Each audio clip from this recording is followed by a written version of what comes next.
Bonjour à toutes et à tous, pas d'inquiétude, le son de votre plateforme de podcast est bien réglé. Nous sommes simplement au cœur du service des soins intensifs de l'hôpital de Nyon au Gol et nous enregistrons ce matin notre nouvel épisode du podcast Sentez-vous bien, en immersion avec l'équipe médico-soignante des soins intensifs.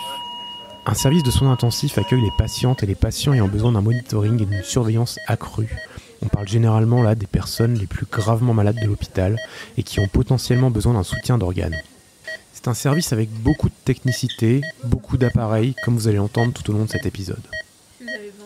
La prise en charge de la patientèle est assurée 24 heures sur 24 et 7 jours sur 7 par une équipe pluridisciplinaire composée de médecins, d'infirmiers et infirmières, assistantes en soins, aides hospitaliers et hospitalières et physiothérapeutes, ergothérapeutes, diététiciennes, mais également avec une collaboration étroite entre médecins intensivistes et médecins des autres spécialités. Nous déambulons actuellement au cœur du service qui compte 8 lits certifiés SSMI et 3 lits dédiés à l'unité neurovasculaire. Durant cet épisode, vous entendrez de nombreux bruits et sons qui font tous partie de la vie du service. Vous entendrez également des échanges et des conversations entre professionnels de santé pour tenter de restituer au mieux le quotidien aux soins intensifs de l'hôpital de Nyon. Mais du coup, en fait, j'ai regardé les conversions, puis selon moi, je pense qu'on a de toute façon un état suffisant, donc je pense qu'on laisserait plutôt le en glucocorticoïdes. Et puis du coup, normalement, tu peux, sur la feuille des ponctions lombaires, tu peux peut-être utiliser celle-là pour envoyer au labo. Ici, après, si jamais ça va pas, on peut toujours discuter, mais au pire, s'il n'y a pas très son programme sur le week-end, c'est pas un souci. Bah, s'il a le microphénol, c'est bien. Ouais, on fait comme ça. Aujourd'hui, j'ai le plaisir d'accueillir la docteure Moret. Bonjour docteur. Bonjour. Je rappelle que vous êtes médecin-chef co-responsable du service de médecine interne et des soins intensifs. Nous avons donc passé la matinée ensemble aux soins intensifs de l'hôpital de Nyon. J'ai vraiment eu l'impression d'être au cœur du travail hospitalier ici. Alors c'est vrai que c'est un service particulier dans l'hôpital et c'est surtout un service qui reste un petit peu mystérieux où tout le monde n'y a pas accès. C'est vrai que quand on parle des urgences, on a tous été une fois ou l'autre aux urgences, on voit à peu près comment ça fonctionne. Les lits hospitaliers en médecine aussi, on a tous accompagné un proche une fois ou l'autre en visite. Mais c'est vrai que le service des soins intensifs, hormis si malheureusement on a eu un proche qui s'est retrouvé dans cette situation, c'est pas un service qui est bien connu du grand public et qui reste un petit peu aussi craint. Parce que effectivement, c'est un service où il y a des machines, il y a du bruit et nos proches sont dans une situation qui est délicate, voire très instable, avec beaucoup d'émotions négatives qui peuvent tourner autour de ce service. C'est ça, les urgences, on a un petit peu la porte d'entrée de l'hôpital. Et puis malheureusement, quand on est dans une situation instable ou pas forcément bonne, on va plus loin et donc forcément on se retrouve aux soins intensifs. Alors effectivement, le service des soins intensifs, c'est là où on accueille les patients les plus malades ou ceux qui nécessitent d'une surveillance accrue ou potentiellement il peut se passer quelque chose de grave, voire de mortel. Vous parlez de la porte d'entrée par les urgences. Les soins intensifs, c'est parfois malheureusement la porte de sortie et avec les soins palliatifs et l'oncologie, c'est le service où les patients meurent le plus à l'hôpital, toute spécialité confondue. Donc effectivement, c'est un endroit où il y a beaucoup d'enjeux et il y a des enjeux qui se passent dans des temps assez courts finalement, où les premières heures sont assez déterminantes pour la suite du pronostic du patient. Donc cette patiente, elle a un problème de rythme dont elle est très symptomatique, parce que si elle n'est pas en sinusale, elle est symptomatique, même si elle est normocarde. C'est juste, c'est parce ça, en que... tout cas, en FA, elle le perçoit. Bon, là, elle est en FA. Ouais, c'est ça. Ah oui, là, on a fait et je pense que c'est surtout ces épisodes de FA qu'elle reçoit beaucoup, qu'elle perçoit beaucoup. Ouais. Alors, elle a déjà consulté aux urgences en ambulatoire parce qu'elle avait la FA et tout. Je pense que c'était aussi pour ça qu'elle a été ablatée. Ouais, c'est ça. Est-ce que, associée à cette arythmie, elle a des signes de décompensation cardiaque qui pourraient expliquer pourquoi elle a 1 litre d'oxygène? Alors, le litre d'oxygène, non. Okay. Et elle, on sait si sa fonction cardiaque était normale avant tout ça? Oui. Donc elle n'avait pas d'anatomie, elle n'avait pas de problème anatomique. Elle avait une oreillette modérément dilatée et c'était tout ce qu'il y avait sur les ETT. Ok. Sur la radicule. Une fonction cardiaque, il n'y a pas de syndrome interstitiel, donc je ne sais pas vraiment pourquoi elle a qu'on a fait la radio. Il y avait juste un nodule mais qui était déjà présent, semble-t-il. Qui était, semble-t-il, présent déjà en une ancienne radio, mais un nodule pulmonaire, éventuellement faire donner une imagerie pour ce truc. Je pense qu'il faudra aller en indication une fois faire un CT pour voir un peu s'il y a une évolution. Ça a l'air assez superposable comme ça. On sent justement qu'il y a beaucoup de discussions, beaucoup d'échanges entre les professionnels de santé. Il y a beaucoup de stress peut-être aussi pour les patients, et il y a aussi ce bruit qu'on entend en permanence. Vous, comment vous le gérez d'un point de vue médical ? Vous l'entendez même plus ? Moi, je l'entends plus parce que ça fait longtemps que je suis dans les services de soins intensifs, mais c'est vrai que quand on accueille nos nouveaux médecins assistants, c'est quelque chose qu'ils décrivent assez régulièrement. En rentrant chez eux, d'entendre le bruit des bip-bip, des alarmes qui les empêchent de dormir parfois les premières nuits de leur tournus chez nous. C'est vrai que ça fait partie de l'environnement. Après, c'est aussi des bruits qui peuvent être rassurants pour nous quand ils sont attendus, des bruits qui nous permettent de réagir au moment opportun. Ça fait partie un petit peu de la sécurité et de l'environnement habituel des soins intensifs, même si parfois il y a beaucoup de bruit qui peuvent polluer les réflexions, qui peuvent polluer les discussions aussi avec les familles, avec les collègues quand on est devant les box et qu'on parle des patients. On doit pouvoir rester concentré malgré ces bruits ou reconnaître ceux auxquels il faut agir. Mais ça fait partie un petit peu de l'apprentissage et c'est des signaux qui font entièrement partie de la prise en charge des patients. Pour la patientèle, finalement, c'est plus gênant. C'est plus la patientèle qui va écouter ces bruits parce qu'elle n'a pas l'habitude. Alors ça, c'est exactement le point avec ces bruits. D'ailleurs, ça fait l'objet de plusieurs recherches en littérature médicale parce que les patients aux soins intensifs se plaignent de plusieurs choses après leur séjour, mais une des choses qui revient vraiment de façon systématique, c'est le bruit. Et le bruit des autres box où les patients sont peut-être plus graves, et qui empêche aux patients de dormir, qui est plutôt anxiogène. On se dit, mais qu'est-ce qui se passe ? Si c'est notre propre surveillance qui sonne, les patients regardent le scope en disant, qu'est-ce qui m'arrive ? Et c'est vrai que ça a un côté très anxiogène. Donc effectivement, c'est quelque chose qui est souvent décrié et avec lesquels on essaye finalement de faire aussi attention. Il faut que les bruits qui sont donnés soient utiles. Les bruits parce que les alarmes sont mal réglées ou parce que on est en train de faire la toilette et que le respirateur sonne, c'est des choses qu'on doit maintenant faire attention et éviter. Il y a beaucoup d'efforts qui est fait par rapport à ça. Bonjour. Pardon. Il réagit au son ? Oui. Pardon. On vous regarde. Il y a une infirmière de dialyse qui veut venir voir cette fistule. Parce que t'as vu, elle est quand même particulière. Elle était thrombosée en 2020, sa fistule. Il a des pressions qui sont très basses en fait. Il a 21 de pression. Donc il a un poumon qui a l'air pas très malade. Mm-hmm. En tout cas de façon ventilatoire.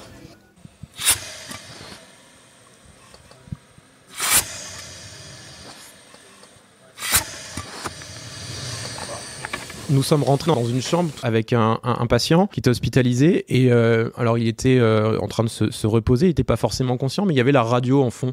C'est une volonté de la part de l'équipe médicale justement de mettre cette radio ? Oui, alors parmi les patients de soins intensifs, il y en a une partie qui est sédatée, donc endormie avec des médicaments pour pouvoir bénéficier des thérapies qu'on lui donne. Donc c'est ce qu'on appelle dans le grand public le coma artificiel.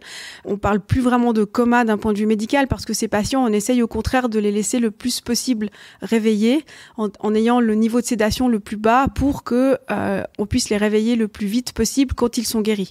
Et dans cet état d'éveil-sommeil, là où on est en train d'essayer d'aller plutôt vers un réveil, c'est vrai que les bruits rassurants ou les bruits qui permettent de se reconnecter à la réalité sont importants.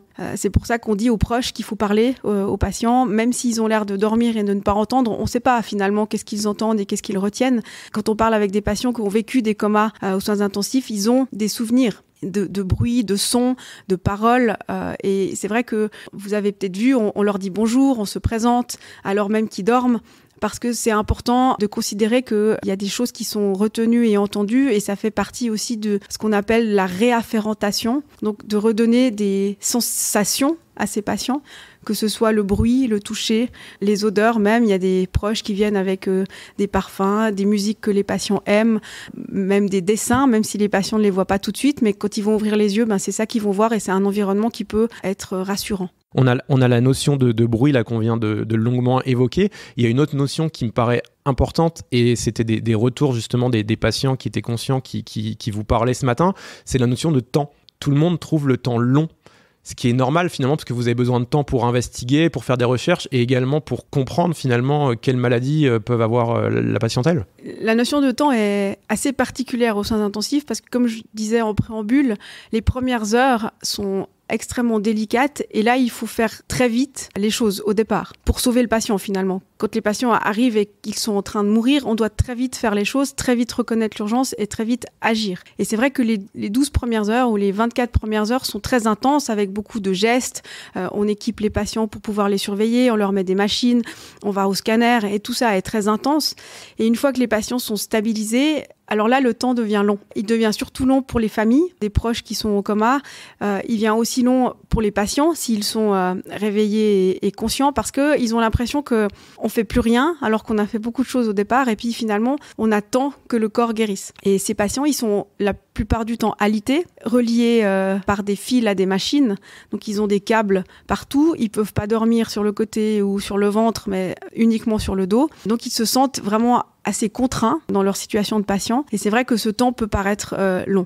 Après, nous, on a la chance d'avoir des locaux qui sont magnifiques, qui sont neufs, avec des grands box pour accueillir les patients. Ils ont chacun une télé, ils ont de l'espace, ils ont de la lumière.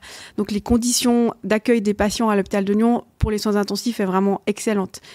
Ouais, j'allais en parler justement parce que je trouve que c'est un des avantages. Tout à l'heure, on disait éventuellement d'entendre les bruits des autres patients, mais avec ces box fermées, finalement, on a quand même un sentiment d'être vraiment dans une chambre à part. On ne se rend pas compte forcément de l'environnement extérieur et je trouve qu'on a quand même, notamment pour la famille également, pour les proches qui viennent rendre visite, on a quand même l'impression d'être dans un petit cocon. Alors, on peut créer un cocon parce qu'effectivement, on peut fermer la porte du box. Les patients sont surveillés par des scopes qui sont relayés dans les bureaux et les unités infirmières. Donc, on n'a pas besoin d'être physiquement à leur chevet pour pouvoir les surveiller. Donc, c'est vrai qu'on peut créer des cocons. On peut souvent le faire quand les situations sont délicates. Je pense particulièrement aux fins de vie, où là, on peut créer un environnement qui est isolé pour les familles des patients.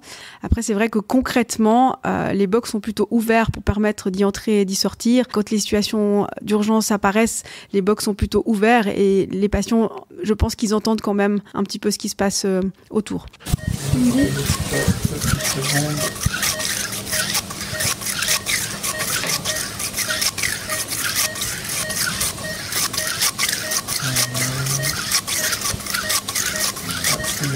Vas-y. C'est passé. Comment vous gérez justement les visites, le fait que quand les gens viennent, ils arrivent, ils voient cette liste de box, on a une dizaine de box à l'hôpital de Nyon. Comment vous faites pour la prise en charge, pour justement prendre le temps, discuter, s'isoler, vous gérez ça comment ? La relation avec les proches aux soins intensifs, elle est essentielle et assez particulière. Je reprends encore une fois la chronologie, mais il y a ces heures vraiment importantes en début de séjour où le proche peut décéder à tout moment. Alors, on ne parle pas de tous les patients de soins intensifs, mais je parle dans les situations les plus graves où la communication est essentielle pour bien informer les proches et pour qu'ils se préparent à ce qu'ils vont voir ou à ce qu'ils vont vivre dans les heures qui suivent. Cette communication, elle est d'autant plus importante qu'elle va finalement mettre les bases pour toute la suite de la prise en charge. Il n'est pas rare qu'on ait des patients de soins intensifs qui restent plusieurs semaines chez nous, plusieurs semaines reliées à des machines. Il faut vraiment tisser un lien très étroit avec leur famille parce qu'ils vont accompagner leurs proches et être même, je dirais, partie prenante de la guérison de leurs proches avec les visites, avec, comme on disait, la réafférentation. Donc la communication, elle est vraiment essentielle et on met beaucoup l'accent sur la transparence, l'honnêteté de l'information et puis la porte ouverte à ils peuvent venir nous parler quand ils veulent. C'est vraiment important. Et vous parliez de comment on le fait concrètement. Alors, on a une salle réservée aux familles dans le service, porte fermée, qui est aussi agréable, avec une grande fenêtre, où on a les discussions les plus difficiles avec les familles et où régulièrement, pour les patients qui restent plusieurs semaines, on revoit les familles en général minimum une fois par semaine pour les patients qui restent longtemps chez nous. Vous avez également un rôle pédagogique qui ne doit pas toujours être évident lors de ces échanges. Ce qui est difficile dans les moments de communication avec les proches, c'est d'expliquer ce qu'on fait, parce que c'est difficile, si on ne l'a pas vécu, d'expliquer ce que c'est qu'une intubation. C'est difficile d'expliquer ce que c'est qu'une dialyse. C'est difficile aussi d'expliquer que on peut pas savoir combien de temps ça va durer une fois qu'on part dans une réanimation avec une ventilation. Et on doit pouvoir s'adapter au niveau de compréhension des proches, aussi à leurs émotions, parce qu'il faut imaginer que c'est un moment qui est très riche en émotions négatives, positives, et c'est des moments où les informations sont pas reçues aussi bien que si on est concentré et qu'on peut mettre de côté les émotions. Donc c'est souvent des choses qu'on doit répéter dans les premiers jours pour que les gens puissent comprendre. Et puis ce qui est difficile aussi à communiquer, c'est la part d'incertitude que nous-mêmes on a. Parce qu'il y a des choses, on sait que dans certaines situations, en général, ça se passe comme ça. Mais en médecine, c'est pas blanc ou noir, on n'a pas de réponse. Et vous parliez de temps, et je pense que c'est un beau fil conducteur parce que très souvent, les proches nous demandent mais dans combien de temps on saura si ça va ou pas ? Dans combien de temps on pourra enlever le tube ? Dans combien de temps il pourra marcher ? Et ces notions de temps, d'un point de vue médical, on les a jamais précisément. C'est vrai que souvent on refuse de répondre parce que on se trompe et ça fait partie aussi des choses qu'on ne maîtrise pas. Et de communiquer l'incertitude dans des situations d'émotions négatives, c'est très compliqué. Et puis en plus, il faut aussi le temps parfois de réaliser les examens, de pouvoir avoir des résultats. Enfin, vous êtes aussi constamment en attente d'informations et d'autres spécialités aussi. Exactement, d'informations et d'évolution. Nous, on est aussi, à un moment donné, spectateurs de la situation. Alors, on est acteurs, bien sûr, mais on a une part d'attente et on observe ce qui se passe pour pouvoir ensuite, de nouveau réagir. Donc, on est tout le temps dans l'expectative, effectivement. Il y a plein de choses qui se jouent. Vous parliez des autres spécialistes qui tournent autour du service. C'est vrai qu'on a des patients médicaux avec des problèmes surtout d'infection. On a des patients chirurgicaux, soit en urgence, soit prévus pour une surveillance après une opération. On a des patientes d'obstétrique qui viennent parfois après un accouchement. On a beaucoup de patients qui relèvent d'autres spécialités et on doit aussi bien discuter avec nos collègues pour prendre en charge ces patients. C'est le plus souvent des discussions pluridisciplinaires. On n'est jamais un seul médecin à prendre une décision quand il faut aller au bloc, quand il faut réopérer, quand il faut décider de mettre des appareils autres, plus compliqués. Donc c'est vraiment une discussion pluridisciplinaire. C'est ça, il y a également le laboratoire qui va entrer en jeu. Il y a également donc les infirmiers et les infirmières. Quand on faisait les visites ce matin, l'infirmier vous explique l'état dans lequel se trouve le ou la patiente. Voilà, il est calme, il est agité, il est confus. Ces états-là qui sont d'ailleurs pas forcément perceptibles par la patientèle. Comment on fait derrière, ensuite, une fois que les gens sont ressortis des soins intensifs, qui vont mieux, est-ce qu'on essaye de réfléchir aussi à ce qu'ils ont vécu, à l'expérience patient et comment on peut l'améliorer ? Alors ça, c'est très important. L'expérience patient aux soins intensifs, c'est un sujet actuel qui est vraiment très, très étudié parce qu'on se rend compte, et on s'est beaucoup rendu compte avec le Covid, que ces patients qui ont été très malades et qui ont survécu, ils gardent parfois des traumatismes qu'on appelle le syndrome traumatisme post-soins intensifs qui peut conduire à une baisse de la qualité de vie qui est majeure d'un point de vue psychologique. Et qu'est-ce qu'on peut faire, nous, pour améliorer cela et diminuer finalement le risque de ces traumatismes après les soins intensifs ? On ne sait pas bien, en tout cas dans la littérature, c'est encore pas très clair. Ce qu'on sait, c'est que de réveiller les patients, de les réafférenter, que les proches soient présents, tout ce qui est de la communication peut aider. Et ce qui aide aussi certainement, et ce qui est fait dans les grands hôpitaux où ils ont beaucoup de patients très malades, c'est ce qu'on appelle la consultation post-soins intensifs, où ces patients sont revus par les médecins qui les ont pris en charge durant leur séjour pour finalement débriefer. C'est un débriefing de ce qui s'est passé et surtout répondre à leurs questions. Parce qu'ils ont eu l'impression de vivre dans un espèce de nuage où il y avait des sons, il y avait des bruits, il y a eu des paroles. Parfois, à partir de ça, sont construits des choses qui sont fausses parce qu'elles sont inventées et c'est bien de refaire le vrai du faux. Parfois, quand on met des machines, les patients pensent qu'ils étaient eux-mêmes à l'intérieur de la machine alors que la machine était à côté d'eux et ça peut créer des états d'angoisse qui sont importants. Donc, de pouvoir répondre à leurs questions, de pouvoir leur montrer les locaux parce que parfois, ils ont quitté les soins sans vraiment se souvenir de où ils étaient. Ça, c'est important.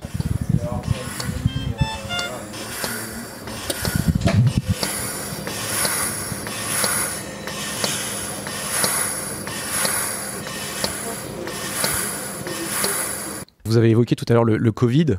On vient d'entendre le bruit d'un respirateur, justement, qui est quand même un bruit assez spécifique. Le grand public a découvert les soins intensifs au moment du Covid, concrètement.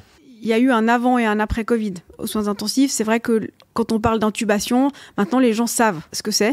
Alors savent en quoi ça consiste. Après, les plus, les moins, les aléas, ça c'est encore un peu compliqué. Mais par contre, tout le monde a vu des images de patients aux soins intensifs, intubés, endormis, sur le dos, sur le ventre.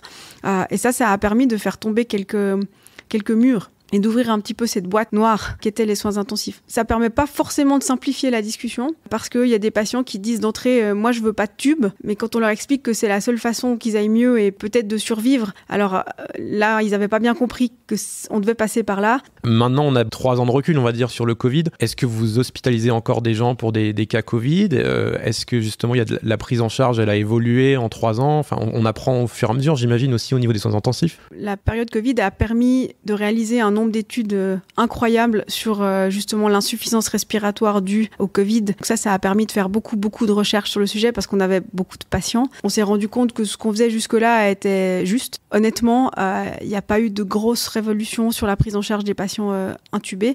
Pour répondre à votre première question, on hospitalise parfois des patients qui ont le Covid, mais dans la grande majorité des cas, c'est pas pour ça qu'ils sont à l'hôpital. On leur trouve le Covid un peu par hasard ou en tout cas parce qu'on cherche pourquoi ils sont tombés, pourquoi ils ont de la fièvre ou pourquoi ils sont confus. Mais des patients qu'on doit intuber, comme dans la période Covid initiale aux soins intensifs, on n'en a plus. Et ça, c'est grâce au vaccin. Initialement au vaccin et maintenant du fait que le virus a muté et est devenu moins grave sur le plan respiratoire.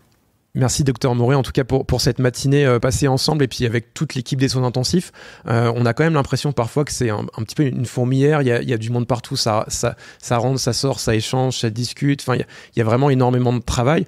Vous êtes combien de personnes concrètement au niveau du service des soins intensifs et quel est votre quotidien ? Il faut peut-être dire combien on est de personnes par jour. Alors, il y a 2 médecins assistants, un chef de clinique, un cadre d'un point de vue médical. Et puis, pour la partie soignante, il y a 5 infirmiers plus 2 aides qui sont là toute la journée auprès des patients. Et puis ensuite viennent toute la journée les physiothérapeutes, les ergos, les logos, les médecins des autres spécialités, les cardiologues qui viennent faire un examen. Donc effectivement, ça rentre et ça sort beaucoup dans le service. Peut-être, il faut préciser parce que c'est important, c'est que la prise en charge soignante aux soins intensifs, elle est très particulière. Le ratio soignant-patient est très différent d'un service hospitalier. Ici, on a un infirmier, infirmière pour 10 patients en médecine, alors qu'aux soins intensifs, c'est un infirmier, infirmière pour 2 patients maximum, voire un infirmier seul quand le patient est intubé ou nécessite des machines spécifiques. Donc en fait, c'est un rapport qui est privilégié avec une connaissance du patient de la part du soignant qui est extrêmement importante et beaucoup plus utile que celle même du médecin qui passe à la visite et qui ensuite va voir d'autres patients, etc. Donc le team médico-infirmier aux soins intensifs, il est essentiel. Les informations qui sont relayées par les soignants, elles nous servent pour prendre les décisions et vraiment la visite médico-infirmière à laquelle vous avez assisté, c'est un moment essentiel dans la journée parce que l'infirmier peut nous donner les informations objectives de l'état du patient, mais aussi tout le reste. Je le sens moins bien, je le sens anxieux, la famille a appelé, il faudrait les voir, il y a plusieurs questions, ou alors même des questions d'attitude générale. Mais où on va avec ce patient? Est-ce que c'est pas le moment de réfléchir à est-ce que on n'en fait pas trop? Ou au contraire, moi j'ai l'impression que depuis 2 jours ça va mieux, battons-nous encore un peu. Et vraiment les inputs infirmières sont vraiment essentiels. Et ici, à l'hôpital de Nyon, je veux souligner le fait que l'équipe infirmière est vraiment magnifique. C'est une équipe qui est là depuis maintenant plusieurs années, qui ne change pas trop, qui est très stable, avec une cohésion d'équipe qui est remarquable et qui permet aussi, je le crois vraiment, de participer à la qualité de la prise en charge des patients. C'est ça, on sent qu'il y a vraiment dans les discussions, il y a jamais rien d'anecdotique. La moindre petite info, en fait, tout de suite, elle est saisie, il n'y a pas des choses qui passent et puis ça rentre d'une oreille, ça sort de l'autre.